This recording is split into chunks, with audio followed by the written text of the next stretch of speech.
অন্তর্বর্তী সরকার দু একটি দলের কথা শুনে পেন্ডুলামের মতো দুলছে রিজভী।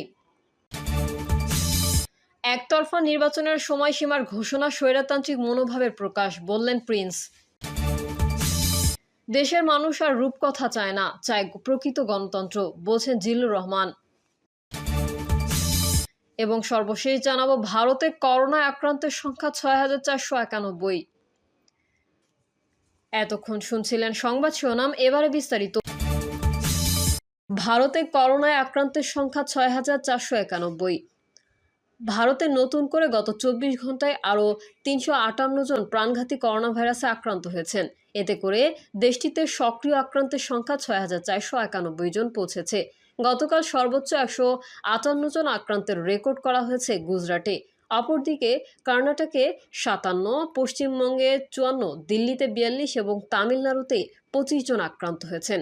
সোমবার ভারতের স্বাস্থ্য মন্ত্রণালয়ের তথ্য অনুযায়ী এখন সবচেয়ে বেশি সংক্রমণ দেখা যাচ্ছে কেরালায়। সেখানে বর্তমান সক্রিয় আক্রান্তের সংখ্যা ১,৯৫৭ জন।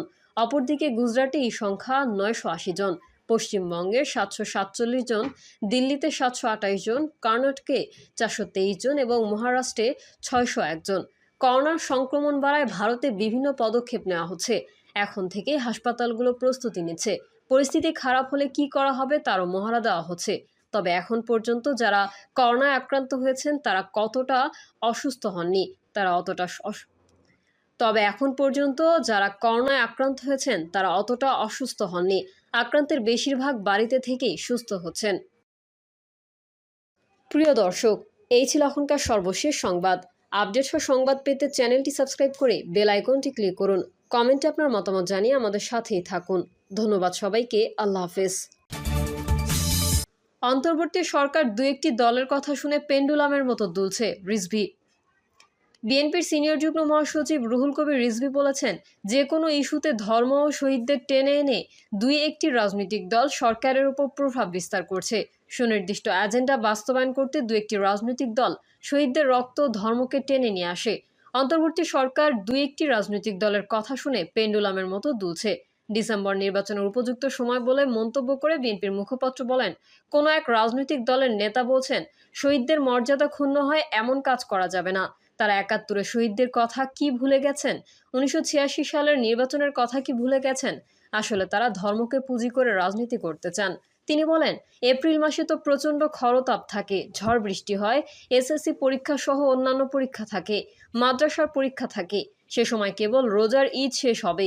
এপ্রিলে নির্বাচন হলে রমজানে প্রচারণা চালাতে হবে। রোজা রেখে প্রচারণা চালাবে কিভাবে? মানুষ রোজা রাখবে না নির্বাচনের প্রচারণা চালাবে? রুহুল কবির রিজভী বলেন, জনগণের আবেগ ধারণ করলে সরকার বিতর্কিত হবে না। তবে বিশেষ কোনো দলকে সুবিধা দিতে গেলে সরকারের প্রতি মানুষের আস্থা নষ্ট হবে। বিএনপির এই নেতা আরও বলেন, দেশে করোনার প্রাদুর্ভাব বাড়লেও উল্লেখযোগ্য কোনো পদক্ষেপ নিচ্ছে না অন্তর্বর্তী সরকার। কোরবানির পশুর চামড়ার ন্যায্য মূল্য থেকে চামড়া বিক্রেতারা বঞ্চিত হয়েছেন।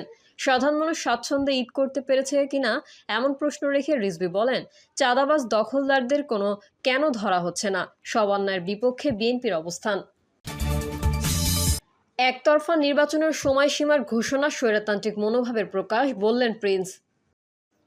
বিএনপির যুগ্ম মহাসচিব সৈয়দ এমরান সালেহ বলেছেন, একতরফাভাবে এপ্রিলের নির্বাচনের সময়সীমা নির্ধারণ করে প্রধান উপদেষ্টা নতুন করে রাজনৈতিক সংকট ঘনীভূত করছেন।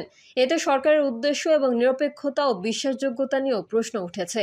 সরকারের এমন আচরণ জনগণকে নিরপেক্ষ সরকারের অধীনে নির্বাচনের দাবিতে রাজপথমুখী করতে পারে।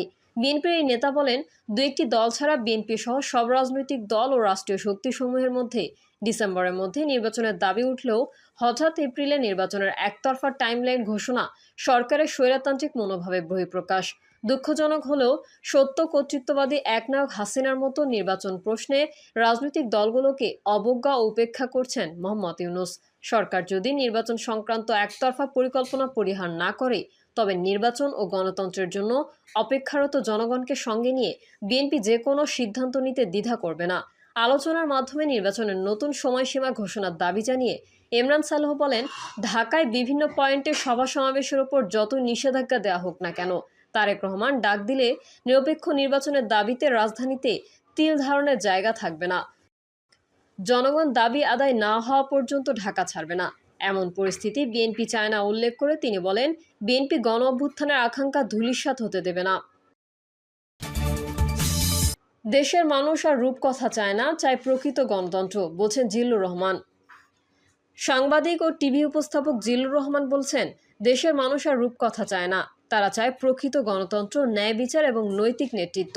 তিনি বলেন, অন্তর্বর্তী সরকার ক্ষমতায় আসার পর মানুষ ভেবেছে এবার সত্যি এক ভিন্ন ধারার রাজনীতি দেখবে বাংলাদেশ। কিন্তু এখন দেখা যাচ্ছে পুরনো অভ্যাস, পুরনো অহংকার এবং সেই চেনা সুযোগ সন্ধানীরাই আবার ফিরে এসেছে নতুন মোড়কে, এক নতুন মোহে। 2024 সালের আন্দোলন ছিল একেবারেই ব্যতিক্রম। এর জন্ম কোনো বড় রাজনৈতিক দল বা আন্তর্জাতিক শক্তির সহায়তায় নয়, বরং ছাত্র, তরুণ, বেকার, মাদ্রাসার ছাত্রী, বিশ্ববিদ্যালয়ের ছাত্রী, স্কুলের ছাত্রী, এমনকি পল্লীর কৃষকের ক্ষোভের বিস্ফোরণে হয়েছে। সঙ্গে তো রাজনৈতিক নেতাকর্মী ছিলই। কোটা সংস্কার আন্দোলনকে কেন্দ্র করে যে বিক্ষোভ শুরু হয়েছিল, সেটি হঠাৎ করেই এক জাতীয় গণ অভ্যুত্থানের রূপ নেয়। আবু সাঈদের মৃত্যুর ঘটনার ভিডিও যখন ভাইরাল হলো, তখন যেন রাষ্ট্র ব্যবস্থার ওপর জমে থাকা সব ক্ষোভ বিস্ফোরিত হয়। তিনি আরো বলেন, এই আন্দোলনের ছিল না কোনো কেন্দ্র, নেতা বা চেনা রাজনৈতিক পতাকা। তবু এই অদৃশ্য আন্দোলনের শক্তি এতটাই প্রভাব ফেলেছিল যে দেশের দীর্ঘমেয়াদী শাসককেও বিদায় নিতে হয়। কিন্তু এখন দেখা যাচ্ছে সেই অসংগঠিত অথচ ঐতিহাসিক আন্দোলনকে সংগঠিত ও পরিকল্পিত বলে উপস্থাপন করা হচ্ছে, যে একটি নির্দিষ্ট গোষ্ঠী বা নেতা এককভাবে পরিবর্তন এনেছেন। এটা যেমন ইতিহাসের বিকৃতি, তেমনি গণ আন্দোলনের প্রতি অসম্মান। যারা রাজপথে জীবন দিয়েছিল, যারা আন্দোলনের প্রতিটি বাঁকে ছিল, তাদের অবদানকে অস্বীকার করে কিছু সুবিধাপ্রাপ্ত মানুষ আজ নিজেদের আন্দোলনের নায়ক বলে দাবি করছে। বিশেষ করে যারা আজ এনসিপির নেতৃত্বে রয়েছেন, তারা যেন এক নতুন পৌরাণিক চরিত্রে পরিণত হয়েছেন। জিল্লুর রহমান বলেন, যেখানে ত্যাগ নয়, উপস্থিতি ও উচ্চস্বরে কথা বলাই সাফল্যের পরিমাপ। এনসিপি একটি নতুন রাজনৈতিক দল হিসেবে আত্মপ্রকাশ করেছিল এবং এই প্রতিশ্রুতিতে যে তারা পুরনো দলগুলোর ব্যর্থতা থেকে শিক্ষা নিয়ে এক নতুন ধারা প্রতিষ্ঠা করবে। তারা বলেছিলেন, তাদের রাজনীতি হবে গণমুখী, জনগণের অংশগ্রহণ ভিত্তিক এবং স্বচ্ছতায় পরিপূর্ণ।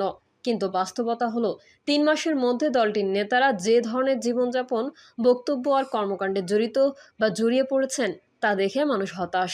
5 তারা হোটেলে ইফতার পার্টি, বিলাসবহুল গাড়ির বহর, দলীয় অভ্যন্তরীণ ফেসবুকে বিদ্রুপমূলক পোস্ট, এসব দৃশ্য অনেককেই মনে করিয়ে দেয় পুরনো রাজনৈতিক গল্প, যেখানে আদর্শ নেই, আছে শুধু ক্ষমতার খেলা। এনসিপির প্রধান নেতা এখনও ঢাকাতেই সীমাবদ্ধ। জনগণের সঙ্গে সরাসরি যোগাযোগের যে মিডিয়া বা ফেসবুকে বক্তব্যই তার সক্রিয়তা বেশি। আবার উত্তরাঞ্চলের এক নেতার শতাধিক গাড়ি নিয়ে শোডাউনের ঘটনা দলীয় শৃঙ্খলার প্রশ্ন তোলে। কিছু নেতাকে শোকজ করা হলেও এটা অনেকটাই জনমতের চাপে। ফেসবুকে পোস্ট পাল্টা পোস্টের মধ্য দিয়ে নেতাদের অভ্যন্তরীণ দ্বন্দ্ব সামনে চলে এসেছে। যদিও কেউ কেউ বলছেন এটি গণতন্ত্রের প্রতিফলন। কিন্তু প্রশ্ন হলো, এই দ্বন্দ্ব কি আদৌ গণতান্ত্রিক মতবিনিময়, নাকি জনসংযোগ বিমুখ ক্ষমতার লড়াই? একই সঙ্গে সরকার ও সেনাবাহিনীর মধ্যে যে ঠান্ডা উত্তেজনা তৈরি হয়েছে, তা একটি অনিশ্চিত ভবিষ্যতের আভাস দেয়। এই অবস্থায় ব্রিটেনে আসন্ন সফর, তারেক রহমানের সঙ্গে সম্ভাব্য বৈঠকের আলোচনা বা গুজব এবং আন্তর্জাতিক মহলের চাপ, সবকিছু মিলিয়ে একটি গুরুত্বপূর্ণ মোড়ে দাঁড়িয়ে বাংলাদেশ। আমি প্রধান উপদেষ্টার সফরের কথা বলছিলাম, কিন্তু এমন গুরুত্বপূর্ণ সময়ে যদি এনসিপির নেতৃত্বে প্রশ্ন এড়িয়ে যায়, জনগণের স্বার্থকে পেছনে ফেলে দলীয় সুবিধা বেছে নেয়, তাহলে এই দলও শেষ পর্যন্ত সেই পুরনো রাজনীতিরই অংশ হয়ে থাকবে। নতুন বাংলাদেশের স্বপ্ন কেবল বক্তৃতা আর ব্যানারে রাখা যাবে না। সেটি বাস্তবায়নের জন্য দরকার সাহসী নেতৃত্ব ও স্বচ্ছ কর্মসূচি এবং সর্বোপরি জনগণের সঙ্গে অটুট সংযোগ। এনসিপির সামনে এখনও সময় আছে, কিন্তু এই সময় সীমিত। এখনই যদি তারা মাঠে না নেমে দেশের প্রতিটি কোণায় নিজেদের বার্তা না পৌঁছায়, তবে নির্বাচনের সময় তাদের অবস্থান জনবিচ্ছিন্নই থাকবে। বাংলাদেশের মানুষ আর রূপকথা চায় না, তারা চায় প্রকৃত গণতন্ত্র, ন্যায় বিচার এবং নৈতিক নেতৃত্ব।